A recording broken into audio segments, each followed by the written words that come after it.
Welcome to our first live tasting with Mountain Tea. This is Chicco Chou joining us, and my name is Elise Peterson, and I am with Tealet. We are partnering with Mountain Tea, among other tea growers around the world, to help them bring their highest quality lots of tea direct to the market and allowing the market to set the prices that they want to pay for these teas. So Tealet is facilitating this auction. We are a technology and media company that helps build brands for tea growers and helps get their product to the market. So it looks like we have Jason Walker online with us. Hi, Jason. Was just introducing everybody here and letting everyone know that we are capturing this video now and we'll be playing it back later for other potential buyers and just people in general who want to watch it. So we're going to go ahead and get started.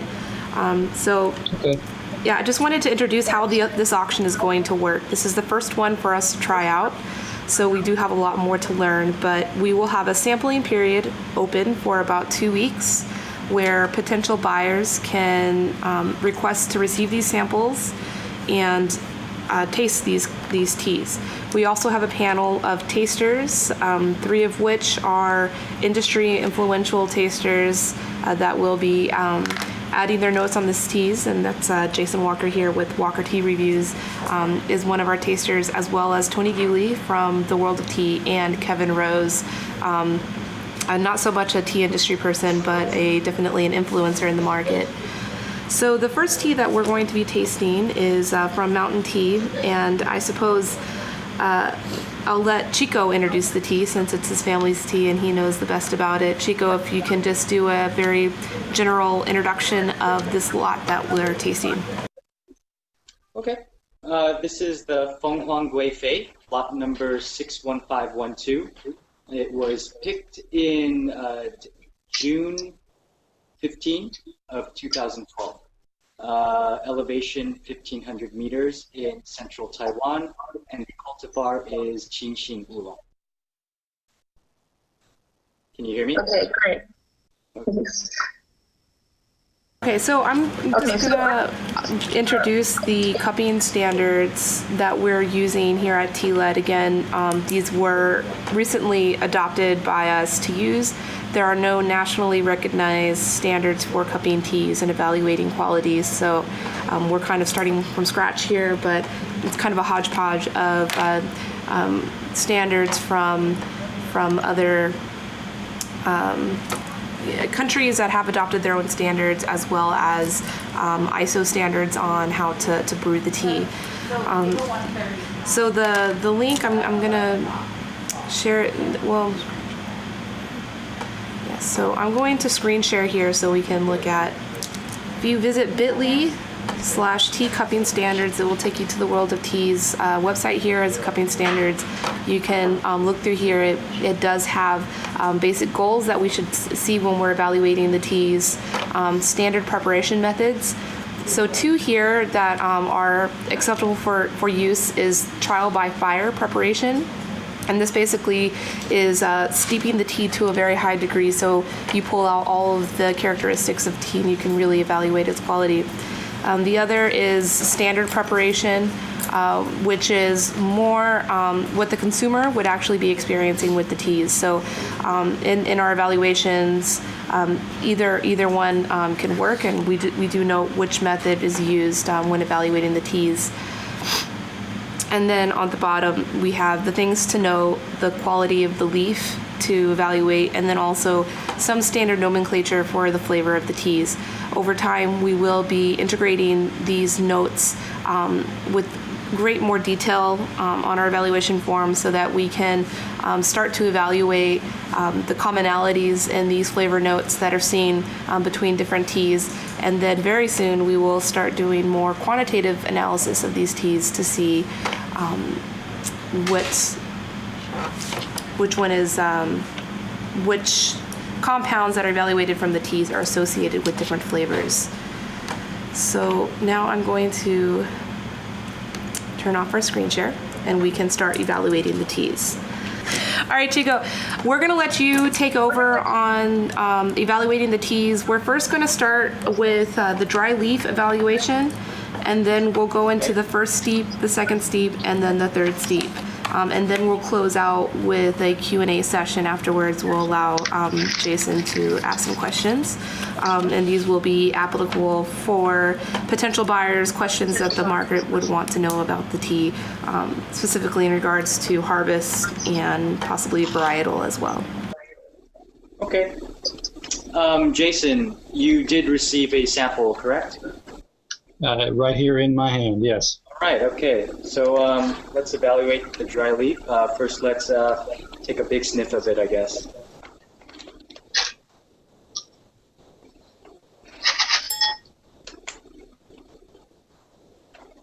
Do you want to let me know what sort of fragrances you're experiencing? I'm getting, I get a lot of kind of stone fruit type of smells, mango, peach.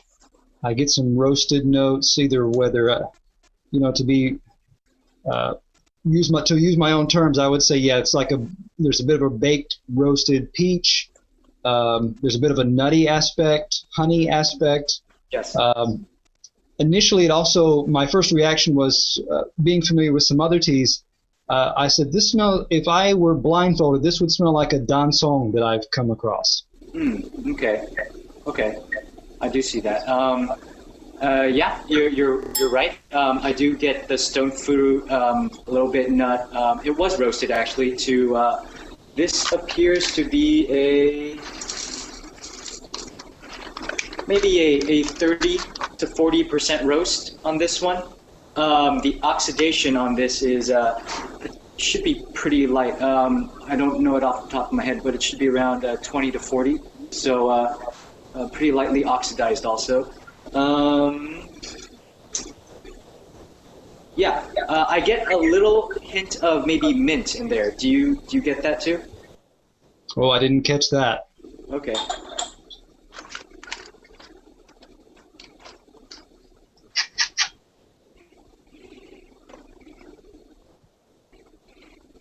Okay. All right. And what about the shape of the roll? Anything that you want to point out? Are you familiar with Taiwanese oolongs, by the way? Somewhat, yes. I mean, looking at these at a glance, I notice they're fairly well compact, which is generally positive from the sense that if you steep it once, it won't just unfurl and release all of its aroma and character in the first steep. So a nicely compacted, tightly rolled can be helpful. I know that. Looking at the dry leaf, I noticed that some were different sized, indicating to me that maybe it was, 2, 3 leaves in some instances. Others may have been 1 leaf rolled by itself. Other things I noticed was looking at some of these tightly rolled balls, I could still see little bits and little traces of kind of a white fuzzy down, indicating that the bud or the tip was still connected. Right. Okay. And also the color. Do you want to point out anything about the color? The color at a glance would indicate that yes, there was quite a bit of roasting compared to some other Taiwanese oolongs. Also, I don't know if you guys are able to see this, but you'll notice that there's quite a variety of colors in the leaves. Some are a little bit greener, some are a little bit darker. There's a kind of a different degree of oxidation between each of the semi-balls. And the reason for that is because this tea was it's really similar to the Baihao or Oriental Beauty. Are you guys familiar with that tea? Yeah, okay. So the Baihao and the Oriental Beauty, they're special because their processing depends on the bite of the green leaf tea hopper. And once the insect bites the tea, it starts oxidizing and processing on the bush. Our FengHuang GuiFei is processed the same way. In the summer, we wait for the insects to bite the leaves, and then that's the only time that we're able to process the tea. Okay, so seems like we've covered the dry leaf. Why don't we move on to the trial by fire? Jason, are you ready with your water and everything? I am, yes. Okay, I'm going to be using 3 grams at about 4 fluid ounces of water. And I have my boiling water ready. So what we're going to be doing first is we're going to be doing a quick rinse, and that's going to pre-warm the vessel. And also we're going to be we're going to smell the aromas coming off the leaf first. So just quick dose of water, and then decant.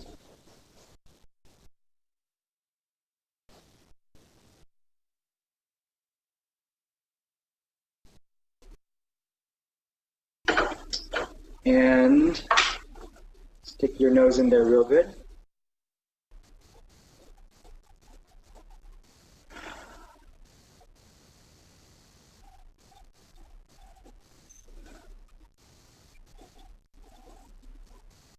And I'm getting the stone fruit aroma, slight honeyed aroma too.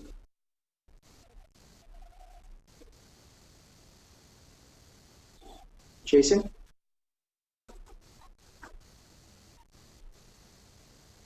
Yeah? Okay. Might be an issue with the audio, but all right. So we are going to move on to the actual steeping. So I don't have Tony's standards up on me. Do you mind reminding me how long we're steeping? Yeah, hold on one second, I'm sorry. 6 minutes. Okay, all right, 6 minutes. Let's go.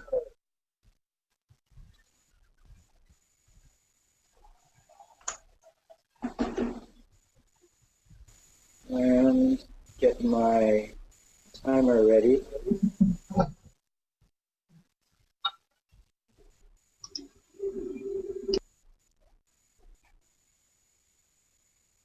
Okay.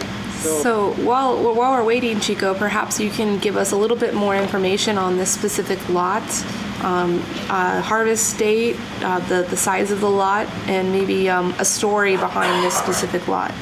Okay, yeah. So it was harvested on June 15th, 2012. The cultivar is Qingxing Oolong. Qingxing Oolong is a more popular cultivar in Taiwan because people just really like it because of the medium body that it produces, and also the complex flavors. You get a lot of roasted fruits, floral notes. You get a little bit of nuttiness in it too, and you also get a really long sweet finish, and that's typical of most Qingxing Oolongs. Our FengHuang is special because, well, this is actually the first year that we produced this tea. We produced 9 pounds off of this lot. And so there's a unique story behind this tea. Back in September 21, I believe 1999, there was a 7 magnitude earthquake that hit central Taiwan, and it really decimated the region. Hundreds of people's lives were lost. Tea gardens, plantations were abandoned, and actually, some people say even entire mountains were missing after the earthquake hit. And a couple years later, after the incident, the tea farmers went back to their old plantations and they started to redevelop the teas that had been left to grow wild there. So the FengHuang GuiFei is one of those teas that was born out of that incident. So actually, my grandmother was at our plantation during the time that earthquake hit, and she did pass away recently through natural causes. But this tea is sort of crafted in remembrance of her, and also for the people who lost their lives during the earthquake. We're very proud of this tea, and we're also proud to respect and honor those people also. Okay. How are we on time? So we How much we have left on this, Steve? 3 minutes left. Okay. So Chicco, maybe you can comment on with the differences between the trial by fire and the standard cupping preparations. What difference are we going to experience in the tea if we were to do the other method? Yeah, okay. So the trial by fire, we're going to be using boiling water. And for the standard cupping, we would use water at a much lower temperature. Typically for oolongs, it's around 180 to 190 degrees Fahrenheit. And so the difference in the water temperature, so with the higher water temperature, you're going to be extracting more of the harsher qualities of the tea. So with the trial by fire, you're going to be evaluating the deficiencies in the tea. That's what you're really looking for. So you're going to be looking for tannins, astringency, bitterness, just all those things that you wouldn't want in a tea. Also, you're steeping for much longer, so you can extract all those qualities.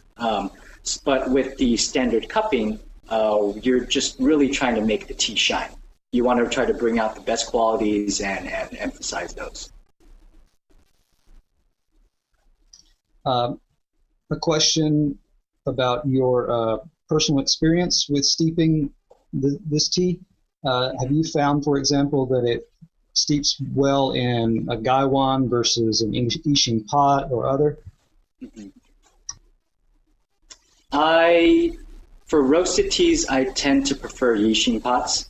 I haven't steeped this in a Yixing yet, only in a gaiwan, but I have liked what I've experienced with the gaiwans. So for this tea, I usually steep it at around 185 to 190, and I get a very strong citrus note out of it, citrus honey note out of it at those temperatures. Kind of a grapefruit type of flavor. I've even tried cold brewing this one, and it's delicious. You get like kind of a unsweetened grapefruit, not really any sourness though. It's more just the grapefruit oil type of aroma out of it, flavors out of it. It's quite nice. I would suspect also, because this tea is now nearly a year old. If we had tasted this back in, say, June or July of last year, there would have been a lot of a heavier roasty type note, and that time has mellowed that to some degree, smoothed it out. Right.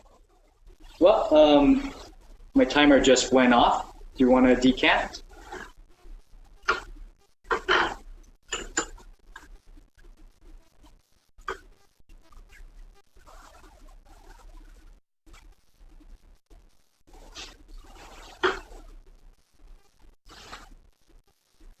And well, let's see how we could do this.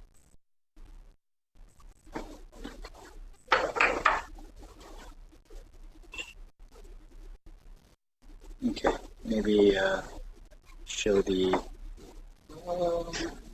Ooh, okay, that's not going to work. Here we go. A little cup here. Show the color of the tea to people. There we go. Oh, Thank you very much. Nice. So you get kind of a dark amber color. That's because of the roasting. Fairly clear liquor, and it seems pretty bright too. Not too much breakage on the leaf, so that's nice. And let's see. When I look at the wet leaf too.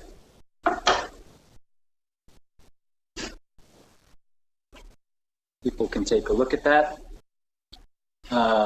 You see that these are whole leaves. They were handpicked, and if you take one of these apart, you can see it is kind of cut up, but that's because of the insects, not because of any machine harvesting or anything like that. Also, the color of the leaves, you'll notice kind of a red edge on it, indicating that there's a slight oxidation through the rolling process. And yeah, okay. And so. And Chicco, this tea was hand picked or hand plucked, correct? Correct. Yeah, hand plucked. Jason, so let's start off with the aroma.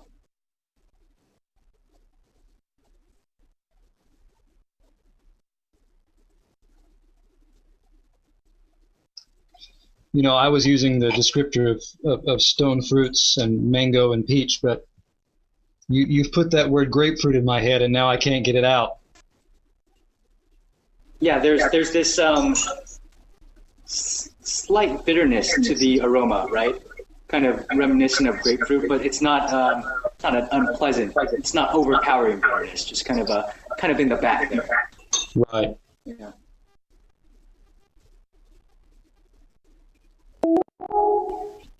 Oh, someone's back. Okay. Do you want a cup? Yeah. Okay.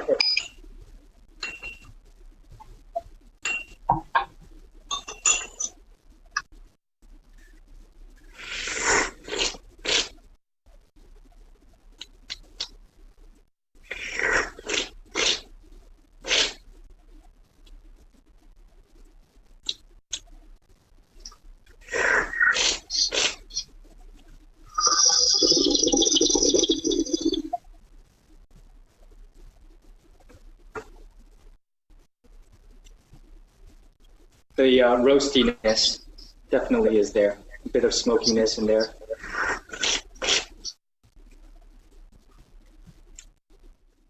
Right.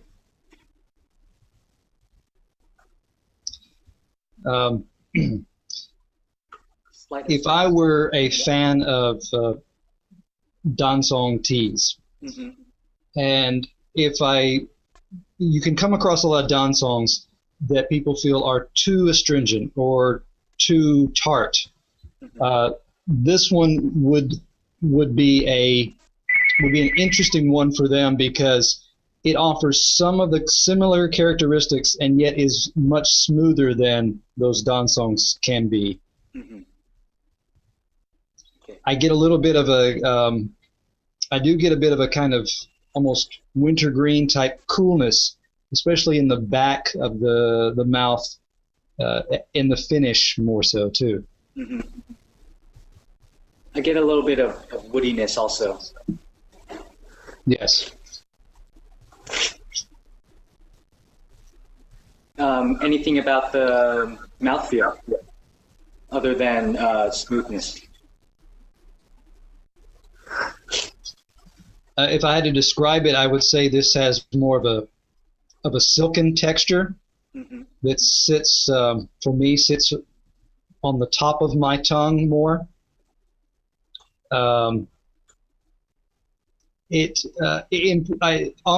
Previous steepings, it tended that silken texture tended to drop off. It dropped off a little bit quickly. This time, this steeping, it's got more duration to it, so it's a very smooth and more consistent silken texture. Okay. And another thing that we typically look for in oolongs is we want a really long finish with a sweetness that fades and returns. Are you experiencing any of that, Jason?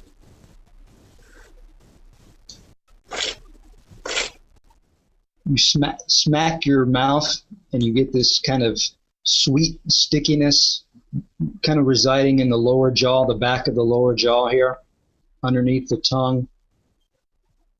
It's almost like you just swallowed a spoon of honey and you've got a little bit of stickiness there.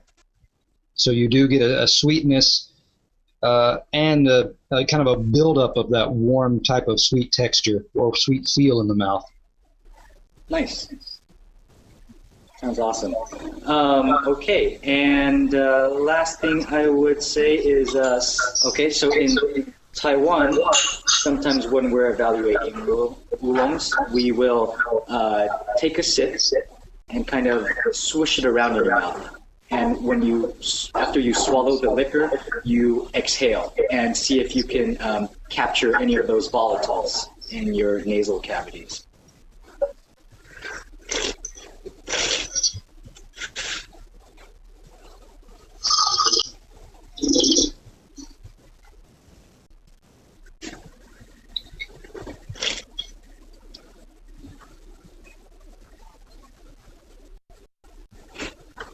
And so for me, I just get a really strong honey aroma when I do that.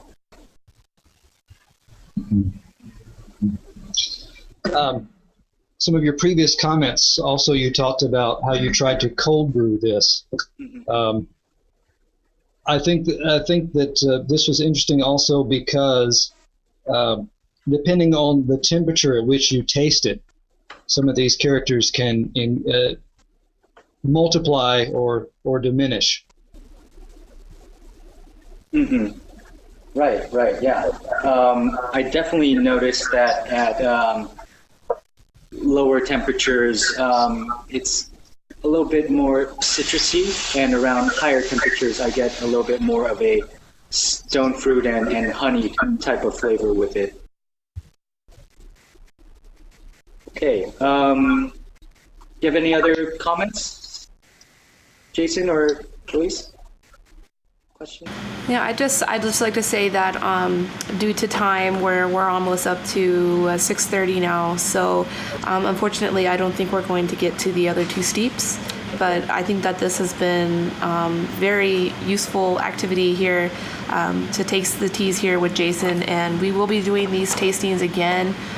This is definitely a prototyping period of it, so they will be evolving over time and become much more structured. But I appreciate you guys coming in, and would like to open this up for any last minute questions anybody has for Chicco here before we sign out and we open up the floodgates to the auction and let potential buyers come.